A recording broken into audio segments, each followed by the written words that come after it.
school with 4,000 other smart kids, and that had never happened before. And the work, I was like, wow, I had to catch this hour-long bus. No one took that into consideration. I mean, I didn't get in trouble, but it was just like this disappointment every time I got to slide you this report card. So when I came home with a 2.0, not on the semester card, but in between with an F in honors geometry and C's and D's, the look of disappointment in my mother's face, I was just like, damn, now I'm like my sister. I got to come home with this bad report card. But no one knew that I was struggling in reading. That thank you for her passing it down to me. Honors geometry was hard as hell. I had 8 classes, and the workload was tumultuous for me. I had German and English. We read great. I had the hardest teachers. I picked the hardest teachers. And so no one took that into consideration. So when I brought my 2.0 home, the look of disappointment was the same without looking at the classes and the workload and saying, well, dang, what support do you need? Now, my daughter was in homeschool, and homeschool, she went to high school with rich kids. That school was terrible. So we put her in homeschool. And what happened was by the end of the 10th grade, so the goal was to have her graduate in 3 years instead of 4. So she did 10th grade by herself and then 11th and 12th grade together.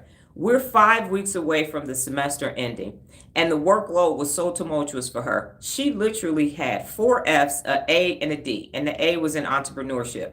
And I'm checking her work every day, and still she's failing. So she tries to hide the grades inside of some other stuff. That's another video for another day.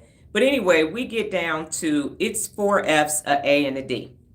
And what happened was it was just so much work. So yes, I was livid, but I was more livid because she was lying about the actual grades. And so once I realized what was happening, I developed a strategy, and within 8 days, 18 or 19 chemistry assignments were caught up, and all the other work was caught up. I said, you go mess around and finish high school on time trying to do the 10th grade. So put some systems in place, and the grades were up. She ended up graduating with a 4.0 on the weighted scale early, number 17 out of 201 in her class. Only 11 of the students had honors diplomas. So it ended up being a better story. But because of my 10th grade, where I was struggling in all of those classes, there was no support for me. So after the dust settled, I'm like, okay, how do we resolve this? And that's how we were able to resolve it. But if I hadn't fixed that, then she would have showed me all those bad grades. There would have been this disdain and disappointment, and then I would have made her figure it out, and she may or may not have graduated early. She may have had to do the 10th grade again and would have never gotten all those skills that she needed in order to be able to be a better student in life, in her existence. So I'm saying stop the comparison unless it's like versus like.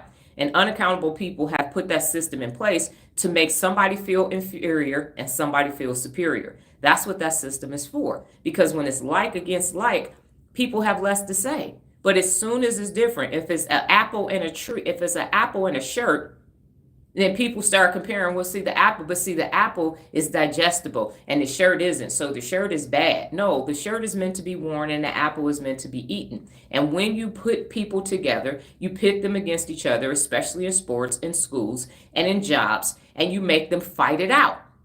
But that's not bringing the best out in anybody. It's not the best case scenario. It's the worst case scenario. And it happens every single day. Employee of the month, employee parking space. This person, we can only give one person the award. We can only, if you're not, when the Olympics happens, the people that win are all doing the same thing. Employee of the month, it should be based upon department, based upon that job. The cashiers all do the same job. So here is the cashier of the month. Here is the loader of the month. Here is the driver of the month, because now you are comparing them to the people who are actually doing the same thing. Even if you have twins, twins still don't do the same thing. So stop comparing people who are not doing the exact same thing. Now, when you are interviewing for a job, which I've had to interview people, you are looking at, can this person do this work that I'm hiring for? If I was hiring a packer, a warehouser, a forklift driver, or a driver, everybody has to be able to do these things from a job perspective, and then what will they contribute to the team, and if it's a cultural fit. So in summary, recognize all of your biases, challenge your assumptions and stereotypes by seeking out diverse perspectives. Enjoy new experiences and lead by example by embracing diversity. So we're finished with all 7 of the biases. At this point, what questions do you have?